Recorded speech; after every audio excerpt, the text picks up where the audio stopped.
비행기가 부드럽게 착륙했어요. 창밖을 보니 광활한 인천국제공항이 펼쳐져 있었죠. 제 심장은 설렘으로 두근거렸어요. 몇 달간의 계획 끝에 드디어 한국에 도착했거든요. 비행기에서 내리자마자 시원한 가을 공기가 얼굴을 스치며 상쾌하게 느껴졌어요. 깊이 숨을 들이쉬며 이 순간을 만끽했죠. 이제 큰 모험이 시작됐다는 생각이 들었어요. 제 이름은 소피아 마르티네스예요. 저는 스페인에서 온 기자로 세계 여러 나라를 여행해봤지만 한국은 달랐어요. 단순한 취재가 아니었거든요. 저는 이 나라와 그 국민들을 제대로 이해하러 온 거였어요. 한국이 가난했던 나라에서 어떻게 세계적인 강대국으로 성장했는지에 대해 많은 이야기를 들었어요. 이제 직접 확인하고 싶었죠. 어떻게 그들은 이러는 걸까? 이 나라가 특별한 이유는 무엇일까? 공항을 걸어가면서 주변의 깨끗함과 정돈된 분위기에 감탄했어요. 사람들은 빠르게 움직였지만 차분했어요. 제가 익숙했던 혼란스러운 공항과는 전혀 달랐죠. 입국 심사대에 도착해 여권을 건넸어요. 심사관은 따뜻한 미소를 지으며 유창한 영어로 한국에 오신 걸 환영합니다라고 말했어요. 그의 친절함에 놀랐어요. 많은 나라에서 입국 심사관은 딱딱한 경우가 많잖아요. 짐을 찾고 나서 출구 쪽으로 향했어요. 그제야 서울에 있는 호텔로 가는 방법을 전혀 모르고 있다는 걸 깨달았어요. 주위를 둘러보며 약간 당황했죠. 그때 젊은 여성이 제 당황한 표정을 보고 다가왔어요. 그녀는 영어로 도움이 필요하세요? 라고 물었어요. 저는 서울로 가는 기차를 찾고 있다고 설명했죠. 그녀는 방향만 알려주는 대신 직접 길을 안내해 주겠다고 했어요. 그녀의 친절에 감동했죠. 우리가 걷는 동안 그녀는 제 여행에 대해 물었어요. 제가 한국에 대해 글을 쓰기 위해 온 기자라고 말하자 그녀의 눈이 반짝였어요. 와, 정말 멋지네요. 그녀가 감탄했어요. 여기에는 볼 것도 많고 배울 것도 정말 많아요. 한국을 꼭 좋아하게 되실 거예요. 그녀의 열정과 친절은 대단했어요. 기차 플랫폼에 도착할 때쯤 저는 제 모험이 더욱 기대되기 시작했어요. 서울로 가는 기차는 정말 깨끗했고 정확한 시간에 도착했어요. 기차가 빠르게 달리면서 창밖으로 풍경이 바뀌는 걸 지켜봤어요. 푸른 산과 논밭이 지나갔고 서서히 높은 건물들이 나타나기 시작했어요. 마침내 서울의 스카이라인이 보였어요. 제 입이 떡 벌어졌어요. 마치 고층 빌딩의 바다 같았거든요. 끝이 보이지 않을 정도로 펼쳐진 그 광경이 정말 아름다웠어요. 이 도시, 아니 이 나라가 전쟁의 폐허에서 불과 몇십 년 만에 재건되었다는 걸 생각하니 믿기 어려웠어요. 기차가 서울역에 도착하자 저는 여러 감정이 교차했어요. 이곳에 온 게 정말 기뻤고 이제 곧 탐험을 시작할 수 있다는 생각에 가슴이 뛰었죠. 하지만 동시에 조금은 긴장되기도 했어요. 모든 것이 낯설고 새로웠으니까요. 깊이 숨을 들이쉬며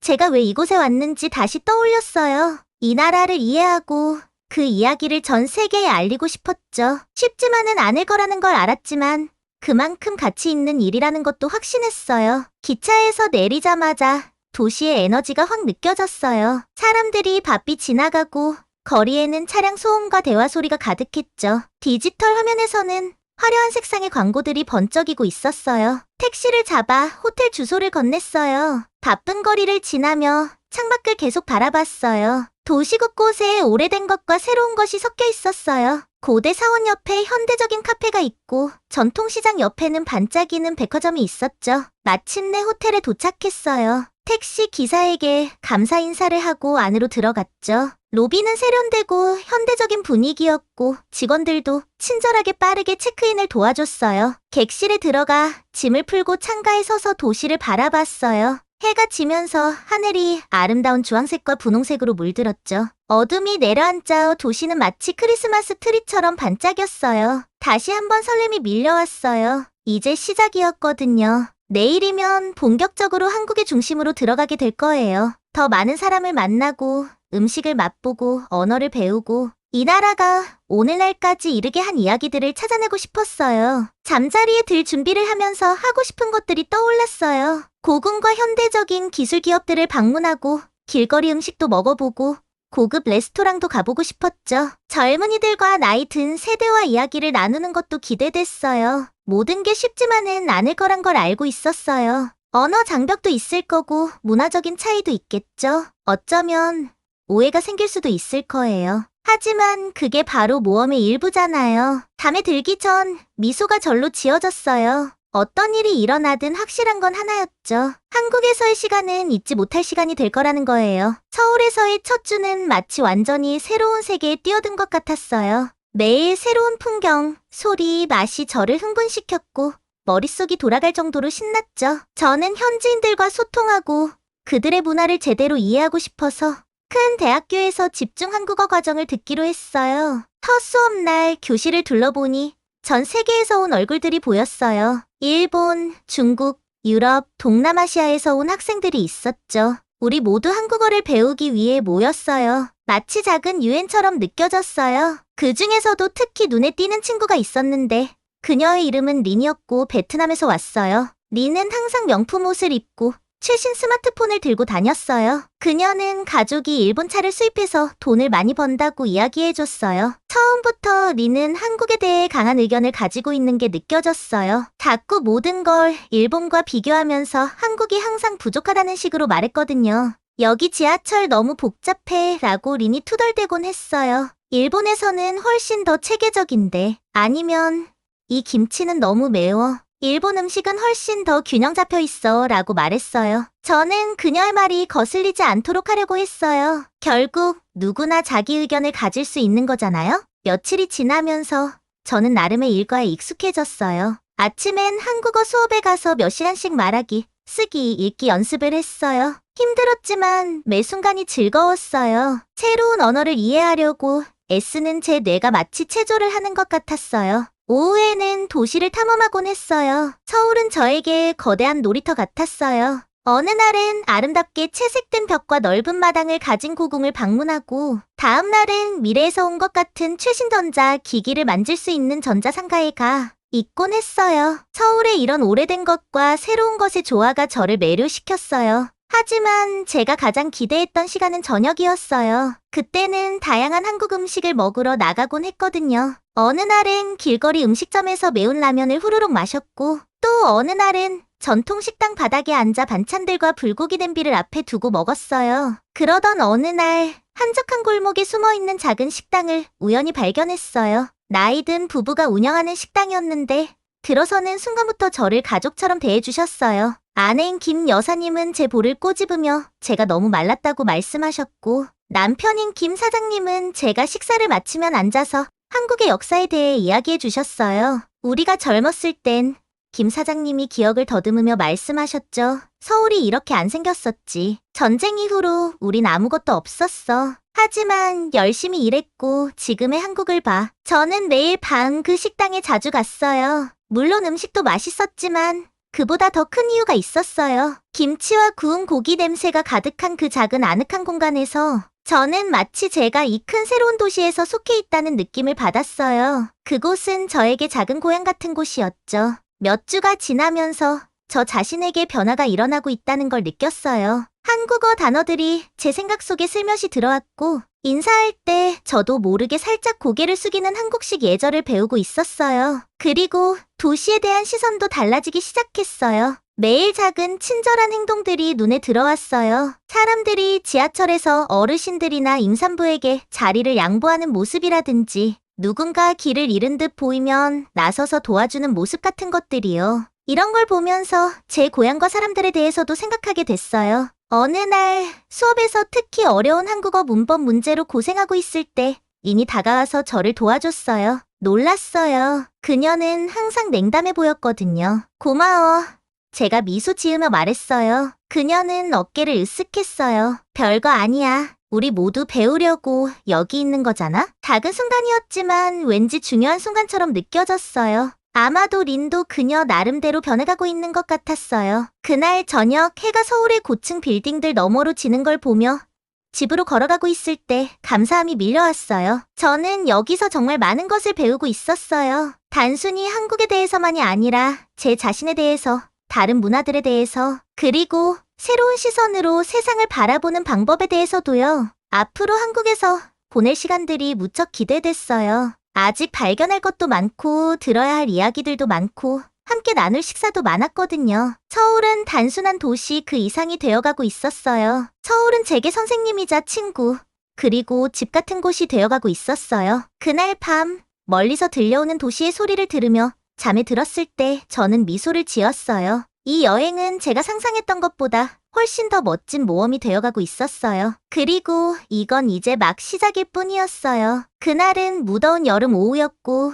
우리 반은 경복궁을 방문하기로 했어요. 우리는 모두 학교 근처 지하철역에서 만나기로 했죠. 저는 일찍 도착해서 이번 나들이가 너무 기대됐어요. 시간이 지나면서 반 친구들이 하나둘씩 도착했고 승강장이 점점 붐비기 시작했어요. 모두가 들뜬 마음에 웃고 떠들며 오늘의 모험을 기대하고 있었죠. 그때 린의 목소리가 들렸어요. 그녀는 큰 소리로 군중에 대해 불평하고 있었죠. 여기 뭐야, 엉망이잖아 라며 손을 휘저으며 말했어요. 일본에서는 훨씬 나아. 사람들은 줄도 제대로 서고 그녀의 말을 듣고 좀 불편했어요. 뭐라고 말하려 했지만 그 순간 지하철이 도착했어요. 문이 열리자마자 모두가 밀치며 타기 시작했죠. 정말 혼란스러웠어요. 군중 속에서 친구들을 놓쳐버렸죠. 갑자기 누군가 저를 뒤에서 세게 밀쳤어요. 앞으로 휘청거리다가 선로에 거의 떨어질 뻔했어요. 가슴이 두근거렸고 가까스로 균형을 잡았죠. 누가 밀쳤는지 돌아봤어요. 놀랍게도 린이었어요. 그녀의 얼굴은 겁에 질리고 당황한 표정이었죠. 미안해 라며 급히 사과했어요. 그럴 의도는 아니었어. 그냥. 하지만 그녀는 말을 끝내지 못했어요. 군중이 또 밀쳤거든요. 이번에는 둘 다 휩쓸려서 기차 안으로 들어갔어요. 우리는 문에 바짝 붙어 서 있게 되었고 사람들로 둘러싸였죠. 모두가 긴장한 기색이 역력했어요. 기차가 움직이기 시작했을 때 근처에 한 할머니가 힘겹게 서 있는 걸 봤어요. 망설임 없이 한정장 차림의 젊은 남자가 일어나 할머니께 자리를 양보했어요. 할머니는 미소 지으며 감사 인사를 하고 앉았죠. 주변 사람들도 미소를 짓고 있었어요. 작은 친절이었지만 마음이 따뜻해졌어요. 이게 진짜 한국 사람들이구나 하고 생각했어요. 린을 바라보니 그녀도 그 장면을 지켜보고 있었어요. 눈이 커져 있었고 이번엔 아무 부정적인 말도 하지 않았어요. 기차는 몇 정거장밖에 안 되는 거리였지만 아주 길게 느껴졌어요. 드디어 우리가 내리역에 도착했을 때 모두가 조용히 내렸어요. 승강장에서의 그 밀친 사건 때문에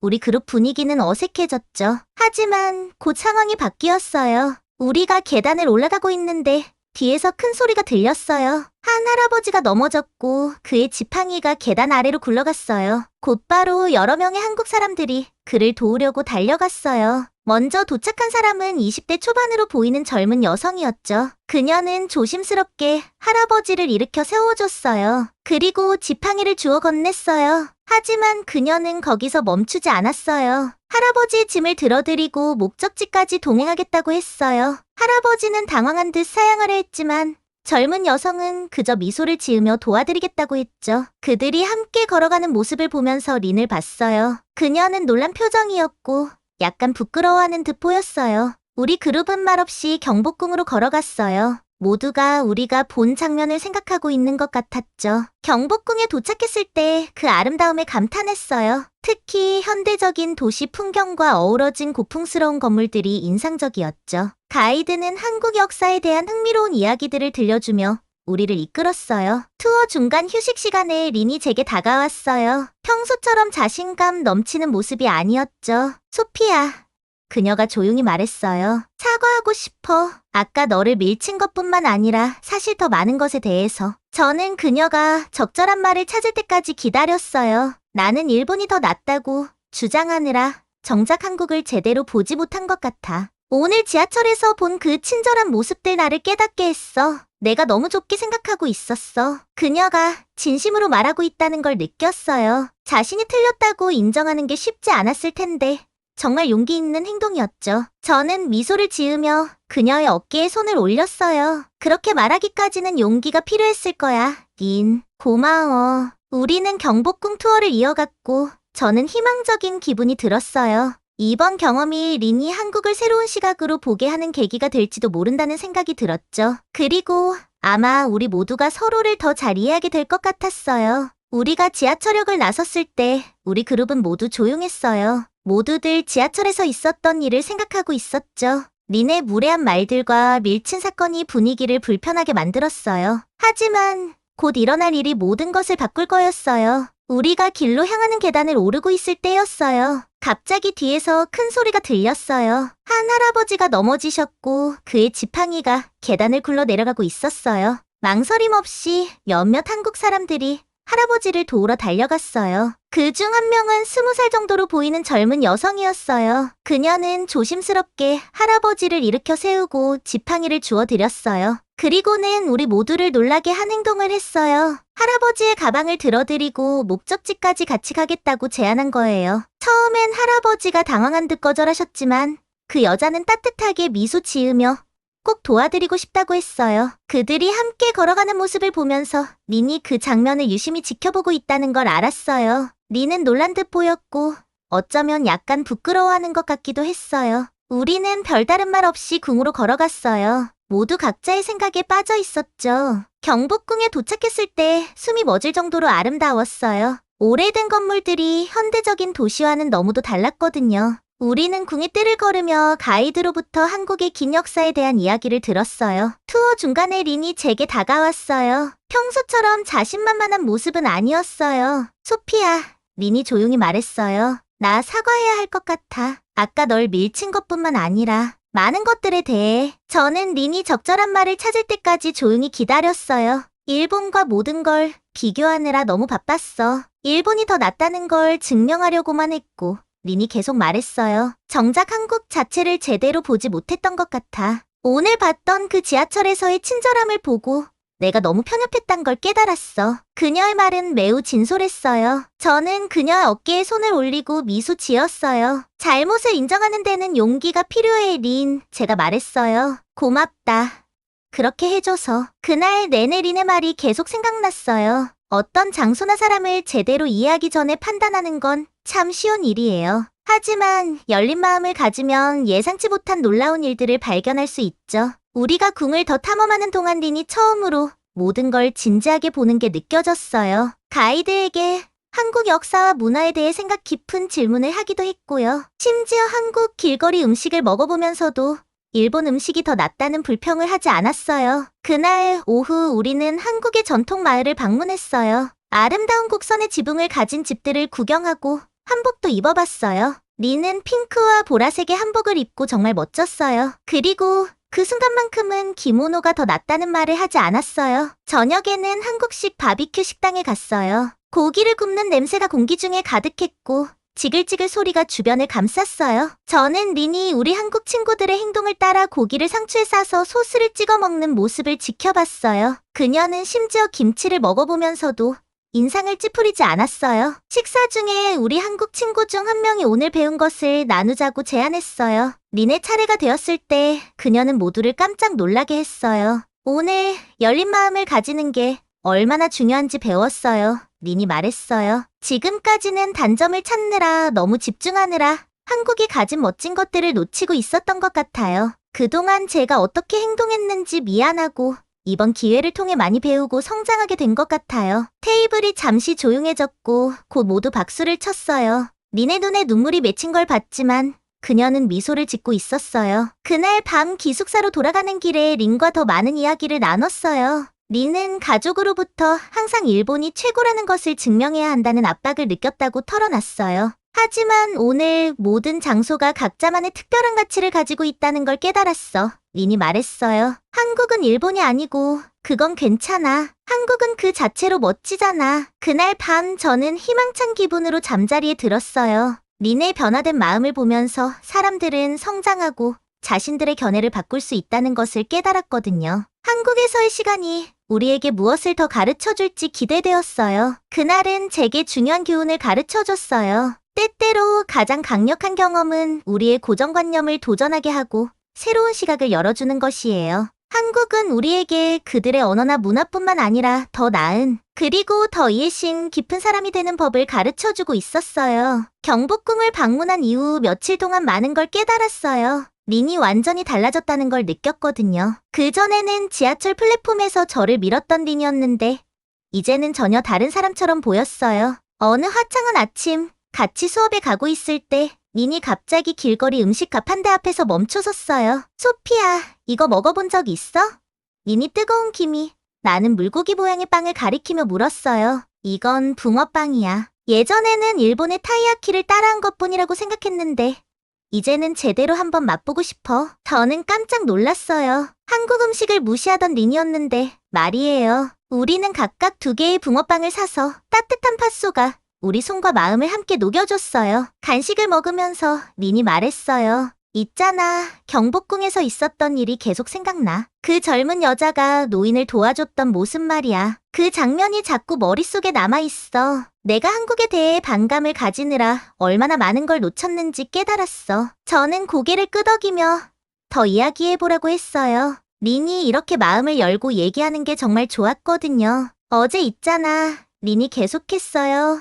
한국어 숙제가 너무 어려워서 힘들었어. 예전 같았으면 한국어는 쓸모없고 어렵기만 하다고 불평했을 텐데 이번엔 내 한국인 이웃에게 도움을 요청했어. 그랬더니 2시간 동안 자세히 설명해 주더라고. 심지어 저녁도 만들어줬어. 저도 모르게 미소가 지어졌어요. 정말 큰 변화였죠. 그 후 몇 주 동안 린이 열린 마음으로 한국 문화를 경험하려는 모습을 계속 지켜봤어요. 한국 드라마를 볼 때도 이제는 일본 드라마와 비교하면서 불평하지 않았고 한국 요리 수업에도 참여했어요. 어느 저녁 우리 반은 노래방에 가기로 했어요. 예전 같았으면 린이 일본 노래방이 더 나아라고 하면서 거절했을 텐데 이번엔 제일 먼저 마이크를 잡더라고요. 우리가 한국 가요를 물론 잘 못 부르긴 했지만 부르던 중에 린과 눈이 마주쳤어요. 린은 귀까지 환하게 웃고 있었고 얼굴은 흥분으로 불타오르고 있었어요. 그 순간 저는 진정으로 행복한 린을 봤어요. 끊임없는 비교와 비판에서 자유로워진 모습이었죠. 노래방을 마친 후 우리 모두는 늦은 밤에 떡볶이를 먹으러 갔어요. 매운 떡볶이를 후루룩 먹으며 이야기를 나누던 중 린이 우리를 놀라게 했어요. 있잖아, 린이 입에 떡볶이를 가득 물고 말했어요. 예전에는 한국 음식이 너무 맵고 별로라고 생각했어. 그런데 이제는 그만 먹을 수가 없어. 마치 한 입 먹을 때마다 이야기하는 것 같아. 안 그래? 우리 모두 고개를 끄덕였어요. 린의 말이 뭔지 정확히 이해할 수 있었거든요. 한국 음식은 그 나라처럼 깊이와 맛이 가득했어요. 그것을 진정으로 느끼려면 마음을 열고 다가가야만 알 수 있었죠. 날씨가 서늘해지고 나무숲이 물들기 시작할 때쯤 우리 반은 아름다운 가을 경치로 유명한 남이섬으로 여행을 가기로 했어요. 버스를 타고 가는 동안 린은 제 옆에 앉아서 창밖으로 지나가는 형형색색의 나무들을 바라보고 있었어요. 정말 아름답지? 제가 말했어요. 린이 고개를 끄덕였어요. 소피야, 나 생각 좀 해봤어. 처음 한국에 왔을 때 내가 여길 좋아할 거라고는 생각도 못했거든. 일본이 모든 면에서 더 낫다고 생각했으니까. 그런데 이제는 확신이 안 서. 저는 기다렸어요. 린이 생각을 정리할 시간을 주고 싶었거든요. 일본을 여전히 사랑해. 린이 계속 말했어요. 일본은 언제나 특별할 거야. 그런데 한국도 나름대로 특별해. 여기 사람들은 정말 에너지가 넘쳐. 그리고 서로를, 심지어는 모르는 사람들까지도 챙겨주는 그 모습이 정말 대단한 것 같아. 우리는 남이섬을 걸으며 아름다운 가을 풍경을 만끽했어요. 린이 달라진 게 보였어요. 이제는 한국에 대해 비웃기만 하던 소녀가 아니었죠. 그녀는 가이드에게 한국 역사에 대해 질문하고 경치 사진을 찍고 서투른 한국어로 한국 가족들과 대화를 시도하고 있었어요. 그날 밤 우리는 모닥불을 피우고 군고구마를 구우며 앉아 있었어요. 한국의 가을 전통 중 하나였죠. 린이 진지한 표정으로 저를 바라보더니 말했어요. 소피야, 고마워. 너 아니었으면 내가 한국에 있는 동안 진짜 한국을 보지 못했을 거야. 너 덕분에 한 가지 문화만 사랑해도 된다는 생각을 버릴 수 있었어. 하나를 좋아한다고 해서 다른 걸 깎아내릴 필요는 없다는 걸 알았어. 목이 메었어요. 린의 말이 정말 깊게 와 닿았거든요. 그게 여행의 진짜 의미지. 제가 말했어요. 단순히 새로운 곳을 보는 게 아니라 새로운 경험과 생각에 마음과 정신을 여는 거야. 우리는 모닥불 속에서 춤추는 불꽃을 바라보았어요. 이 순간이야말로 제가 왜 기자가 되었는지를 상기시키는 순간이었죠. 린처럼 변화를 겪는 사람들을 목격하고 그들의 이야기를 나누는 것이 사람들의 시각을 바꿀 수 있다는 걸 보여주고 싶었어요. 한국은 린을 바꿨지만 저도 변하게 했어요. 열린 마음을 유지하는 것의 중요성, 그리고 선입견을 버리고 새로운 문화를 진심으로 받아들일 때 발견할 수 있는 아름다움을 다시금 상기시켜줬어요. 군고구마가 다 익고 뜨거운 속살을 베어 물면서 저는 이 순간, 그리고 이 연결과 이해의 감정을 한국을 떠난 후에도 오래도록 간직할 것이라는 걸 알았어요. 린도, 그리고 우리 모두가 앞으로 어디로 가든 이 마음을 간직하길 바랐어요. 한국에서의 시간이 끝나갈 때쯤 저는 그동안 보고 배운 모든 것들을 떠올리지 않을 수 없었어요. 이 나라는 저를 너무나도 많이 놀라게 했고 제가 알고 있다고 생각했던 것들을 다시 생각하게 만들었으며 전혀 예상치 못했던 새로운 것들을 보여주었죠. 저는 린에 대해서도 많이 생각했어요. 그녀가 처음 한국에 왔을 때는 항상 한국을 일본과 비교하면서 한국이 부족하다고 느꼈거든요. 그런데 시간이 지나면서 그녀는 한국을 있는 그대로 보기 시작했어요. 한국을 다른 곳과 비교하지 않고 말이죠. 그녀의 이야기를 통해 우리가 제대로 이해하기도 전에 무언가를 판단하는 것이 얼마나 위험한지, 그리고 열린 마음을 유지하는 것이 얼마나 중요한지 다시 깨닫게 되었어요. 한국에서의 마지막 날, 저는 꼭 그 작은 가족 식당을 한 번 더 방문해야 한다는 걸 알았어요. 그곳을 운영하는 노부부는 지난 몇 달 동안 저에게 가족 같은 존재가 되었거든요. 마지막으로 김치찌개 한 그릇을 먹으면서 앉아있는데 아주머니가 제 옆에 앉으셨어요. 있잖아. 아주머니는 추억에 젖은 눈빛으로 말했어요. 한국이 원래 이런 모습이 아니었어. 내가 어릴 때는 아무것도 없었지. 우리나라는 끔찍한 전쟁을 겪었고 모두가 가난했어. 하지만 우리는 포기하지 않았어. 열심히 일했고 우리 자신을 믿었지. 그래서 지금의 우리를 봐. 그 말은 저에게 큰 울림을 주었어요. 제가 한국에서 감탄하게 된 모든 것이 그 한마디에 담겨 있었거든요. 이 나라는 엄청난 어려움을 겪었지만 포기하는 대신 그 도전을 통해 더 강해졌어요. 저는 그 작은 식당을 둘러보며 그곳이 품고 있을 수많은 이야기를 떠올렸어요. 그동안 얼마나 많은 사람들이 이 식탁에 앉아 음식을 나누고 한국의 변화 속에서 대화를 나누었을까요?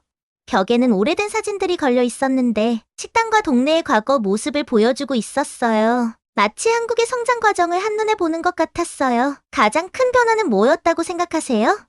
제가 아주머니께 물었어요. 아주머니는 잠시 생각하시더니 속도 라고 말씀하셨어요. 모든 게 너무 빨리 변해. 내가 어렸을 때는 집집마다 전화도 없었어. 그런데 이제는 모두가 스마트폰을 들고 다니면서 전 세계를 손안에 두고 있어. 참 놀라운 일이지만 가끔은 뭔가 잃어버리는 게 아닐까 걱정되기도 해. 저는 그 말에 고개를 끄덕였어요. 제가 지내는 동안 한국이 어떻게 전통과 현대를 균형 있게 조화시키는지를 봐왔거든요. 아침에는 고궁을 방문하고 오후에는 첨단 전자제품 매장을 갈 수 있는 나라였으니까요. 이 나라는 과거를 존중하면서도 미래를 향해 질주하고 있었어요. 식사를 마칠 때쯤 목이 메었어요. 이곳과 이 사람들을 정말 그리워할 것 같았거든요. 아주머니는 제 슬픔을 느끼셨는지 제 손을 잡고 쓰다듬으셨어요. 꼭 다시 오겠다고 약속해줄래?